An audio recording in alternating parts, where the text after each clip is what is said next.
Yeah, and I would just say like engagement really is about connection, right? Like and maybe we're seeing less of an emphasis on connection to content because we can get that in a myriad of ways now.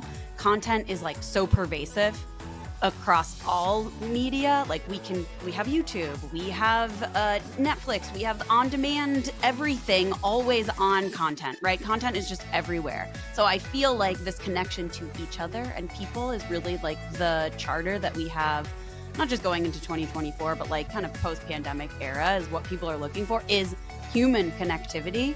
And so how can you make a connection to people that are like you? How can you make a connection to people that are different from you? How can we foster these event experiences that draw out deeper connectivity and therefore achieve better engagement with our event experiences? Great events create great brands, but pulling off an event that engages, excites, and connects audiences, well, that takes a village. And we're that village. My name is Alyssa. I'm Paulina. I'm Rachel. And I'm Felicia. And you are listening to Great Events, the podcast for all event enthusiasts, creators, and innovators in the world of events and marketing. Hi, everyone. What's been going on in this wide world of events? Can you believe it's 2024 already? Oh my gosh, we are so excited to be back and kick off this new season of Great Events. Now, something's a bit awry here. You're like, who is this? So my name is Felicia. I'm jumping right in to say I am one of the new hosts on this podcast, but of course, I am joined by the fantastic hosts that you know and love. Say hi, ladies. Hi. Hello. So excited for you to be here. I was going to say, and welcome, Felicia. Thank you very, very much. This is so, I don't know, I feel out of my comfort zone, even though I talk a heck of a lot. This is like new for me. So normally I'm like, hey, Rachel. We have 2 years under our belt, so you have time to catch up too. We'll give you some grace for this first host responsibilities. Thank you. If I get it wrong, it's all good. Right. So let's just get this show going. Why are we doing this podcast today? Well, we're going to talk about engagement. Did you know that in 2024, this is a leap year? And in the spirit of embracing the different and the uncommon nature of the year, I'll let you into a little secret. In this year, in England, I discover, you can propose to a man if you choose to do so. If you want to be so uncouth and not wait for this man to propose to you, you can propose to him this year. So I wonder, it's weird, isn't it? It's like, what is that? Watch out, men. I might just randomly propose to you. Love it. Only if it's an Englishman, Rach. Otherwise, if you're American, the Americans will look at you and like smash a pie in your face or something. But it's all about being a bit different this year, isn't it? So how are we shaking things up in the meetings and event industry this year? We're going to talk about engagement. It's that buzzword that echoes through the industry, return on engagement, investing more in engagement. But what does it actually mean? How are we going to empower our attendees and our customers and partners in ways that stand out and disrupt the norm this year? So let's get straight in. Are we going to see another real engagement revolution in 2024? What do you think? I think it's more of like an enhanced engagement plan versus like a resurgent or a revolution. I think there's certain technology elements that are certainly going to impact what engagement means as we, get more into some of the AI things and, the upcoming technologies coming out. But I think engagement is such a buzzy word that we have to break down what like it really means. Does it mean engaging people on site? Does it mean pre-event, making sure you're maximizing the right attendee communications that engage your customers or prospects to come to your events? Does that mean engaging with your verticals or your communities? There's so many different like directions that you can go with engagement. I think, maybe we just start with the simple things of what do your attendees want? Yeah, and to me, I'm like, okay, yes, maybe this was a buzzword for a little bit there, but it's like this has always been like a core principle of what meeting planners and event planners do for a living, right? Like no one goes to host an event or go to an attend event that they're like, I really want a flat and boring experience and I want nobody to be engaged. Like it's like the undercurrent of an event experience. So it's like it's a no duh moment. But I think, and Felicia, maybe this is where we're headed, is like, how do we understand that engagement? How do we like value it? How do we, I don't know, dare I say, quantify it? And I think that's really, and kind of what Rachel was talking about just a second ago, is like, how do we lean into the technologies that help us understand what we've always been doing, which was engaging, creating experiences? But how do we really lean into the technologies to help us deeper understand what it is that we're engaging, who it is that we're engaging with, how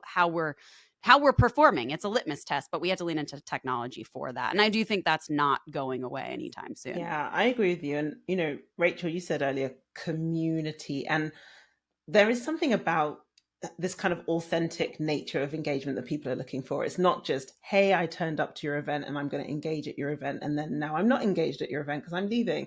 That's really not what I think people are looking for. When you said, what do attendees want? You kind of want to connect with the brand. You want to connect with the people in that brand. And so there needs to be this kind of longevity of engagement, don't you think? Where it kind of extends beyond the day. I think that it weaves its way into all forms of your event life cycle. But for me specifically, when you're thinking about your events, a lot of us think about, okay, how are we engaging them on site? And I think that's the meat of it, right? That's the sandwich, the pre and the post are things that we can measure after the fact, right? We can survey people if they were engaged. We can understand their engagement if they're clicking on an email that we're inviting them to, or if they're registering for the event, or they're raising their hand to speak, or they're raising their hand to participate in a particular meetup on site. Like those are the pre and post things that you can do. But on site, it's like you said, Felicia, people don't want to be talked at anymore. They want to go, and especially the new generation coming in, that if they're going to spend money and time to come to an event, they want to understand, like, what am I going to get out of it? And the engagement for them is, what communities, who am I networking with? What experiences, because that's the other element of it. It's the networking, but also what cool experiences am I going to get to see, right, at this event? And what are you bringing to me? I've said it for years, attendees are selfish, and rightfully so. I'm selfish when I go to an event. Like, what do I get out of it? And what I want to get out of it is usually, what cool experiences am I going to see at this? And what people am I going to network with to enhance like my career or my network, right? Yeah. And I would just say, like, engagement really is about connection, right? Like it's, and maybe we're seeing less of an emphasis on connection to content because we can get that in a myriad of ways now. Content is like so pervasive across all media. Like we have YouTube, we have Netflix, we have on demand, everything, always on content, right? Content is just everywhere. So I feel like this connection to each other and people is really like the charter that we have, not just going into 2024, but like kind of post-pandemic era, is what people are looking for, is human connectivity. And so how can you make a connection to people that are like you? How can you make a connection to people that are different from you? How can we foster these event experiences that draw out deeper connectivity and therefore achieve better engagement with our event experiences? And Felicia, I love what you said too. Connect with the brand as well. Like, how can I feel more tied to this business that I'm either already doing business with, or I'm curious about doing business with, but I'm not committed? How can we foster that notion of connection through depth of community and engaging this community? Yeah, absolutely. I mean, you talk, as a marketer, I'm all about the pre and the post as well. I'm always looking at ways to make sure that people are feeling surrounded by that engagement. But I know we're always challenged to use technology a heck of a lot. And, these days, ChatGPT, generative AI, all these different types of technologies that are coming up that would encourage us to actually use more and more and more tech. But actually, I remember years ago, someone said, are we looking at our screens whilst we're looking at our screens? Like, you're watching television, but you're looking at your phone. And if you go to an event, you're looking at your phone, you're doing something else. So you're always fighting actually for the attention of your attendees. And the more tech be put in their hands. And we shouldn't say this, we're a tech company, right? So we'll be like, more tech.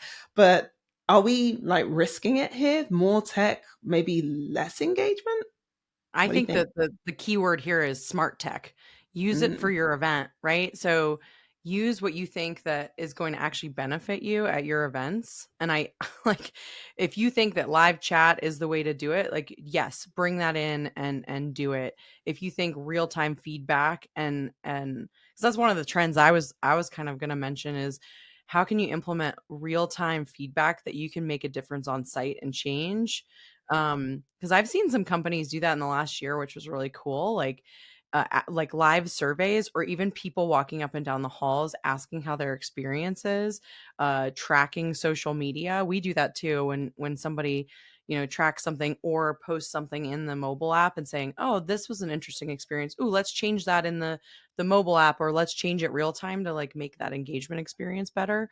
I think we're going to see some of that. But I back to like the tech thing, I think you need to make sure it makes sense for your attendees. Are they going to use it? Are they going to engage with it? And are you and your company going to benefit from it? Yeah, Rach, I know when we were preparing for this conversation, we were talking. I love what you said about smart tech. I think, and Felicia and I have been jostling with this, but like heads down tech versus heads up tech, right? So where we're able to be instead of reactionary or like in the weeds on the data where our head is down and we're just in this analytical phase. How do we bring this up a level and be proactive?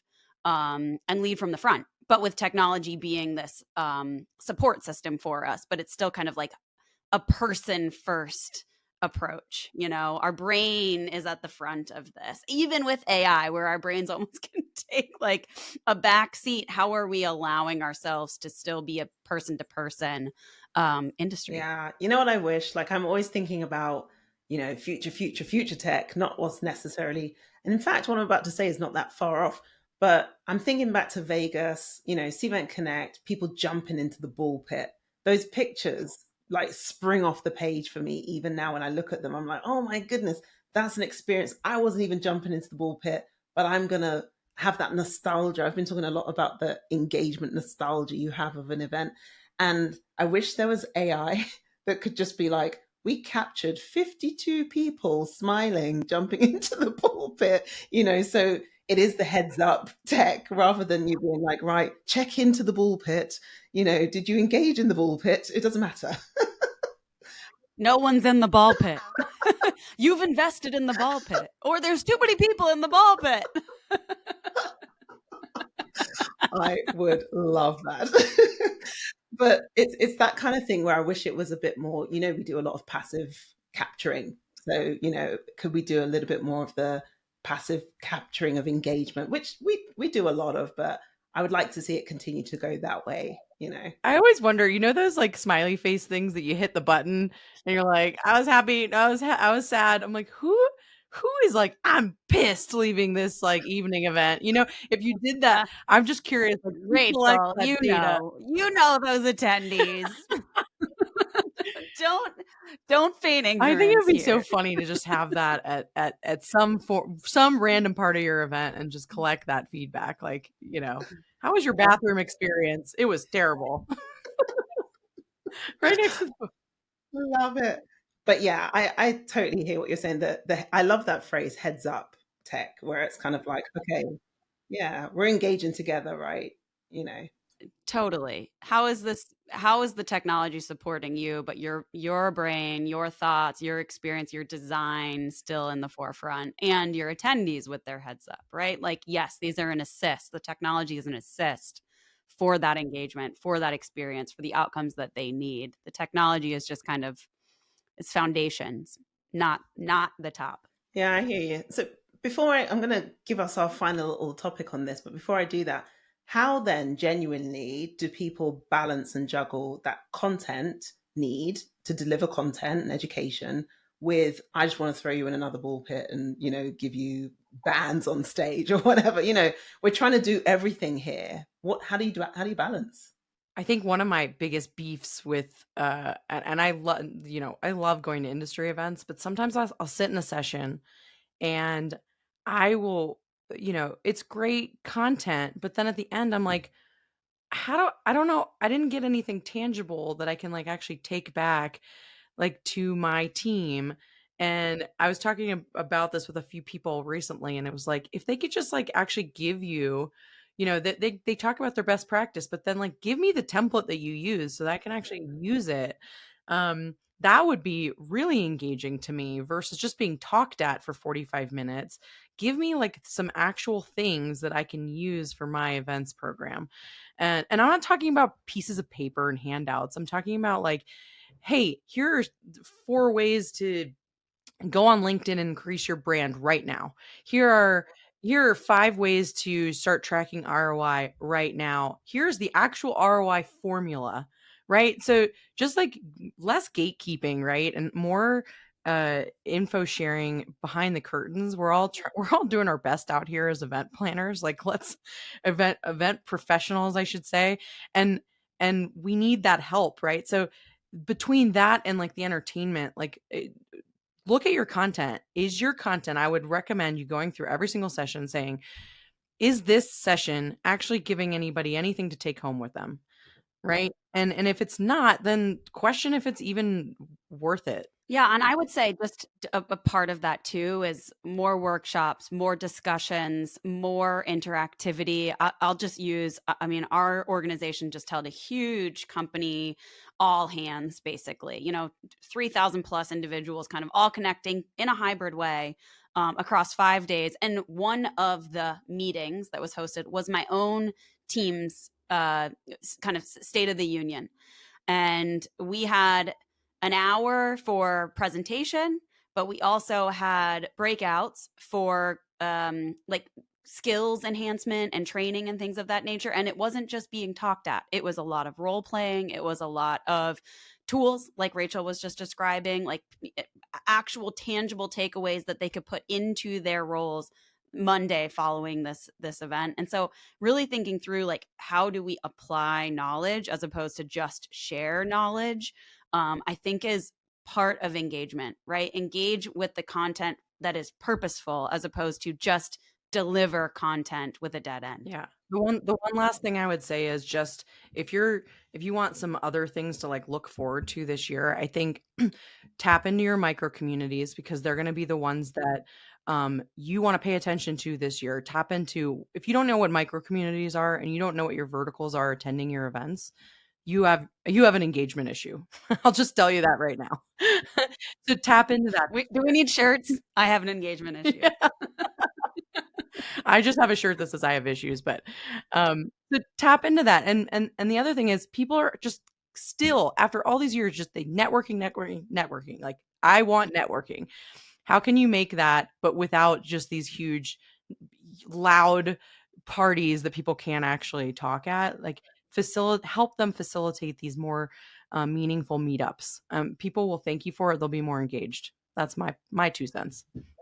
I couldn't agree with that more. And that's going to help lead us into the final part of our conversation. So we started by talking about it being leap years, which means, new and strange things can happen.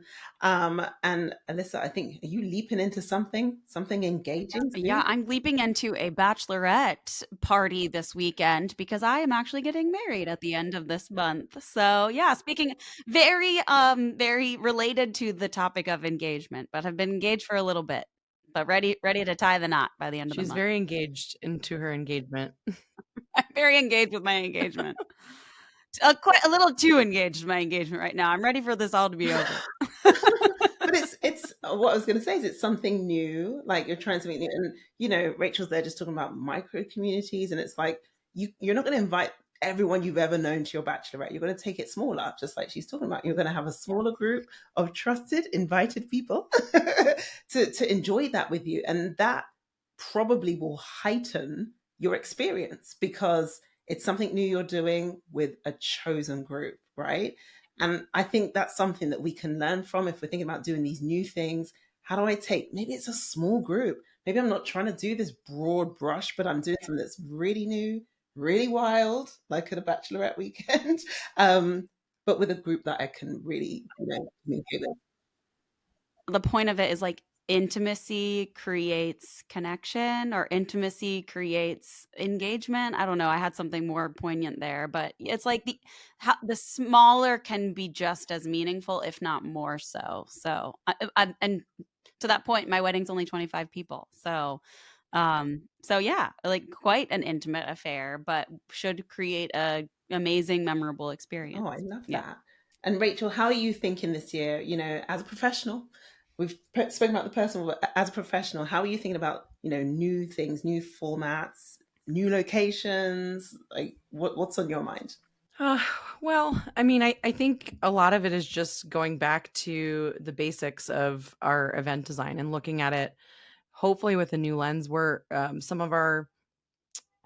not all, of our events are in new locations. And we have a lot of new formats this year because we have new goals. We're focused on, our customer, and not that we haven't been in the past, but that's a major focus just to make sure that they are in a good place. So, taking those trickle down goals from our organization and implementing them into our event strategy.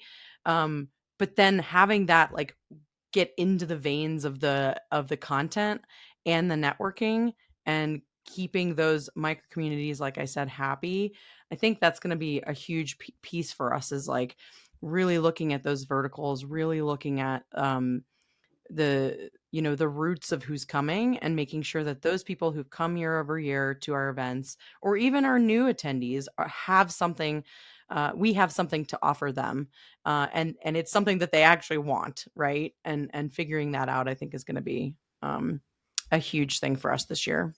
Yeah, well, I'm looking forward to it. I'm definitely, I always keep my eyes peeled on you. I know you run our events globally anyway, but I'm like, what's Rachel doing? I'm going to try something else. I'll take it a bit further because I'm in a smaller market.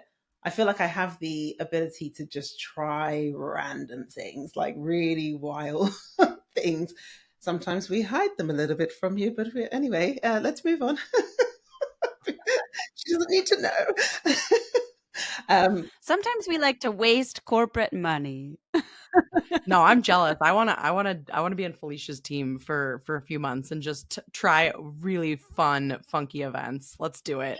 Yeah, but I think like if you're not trying and also failing, you're not learning and you're not improving. So I think that's incredibly important and a good, practice to adopt. Failure is So equally as valuable as success, in my opinion. totally, that's hard. That's hard in meetings and events because you get it's like a measure twice, cut once type situation in terms of spend, and perfection really is kind of the name of the game, but.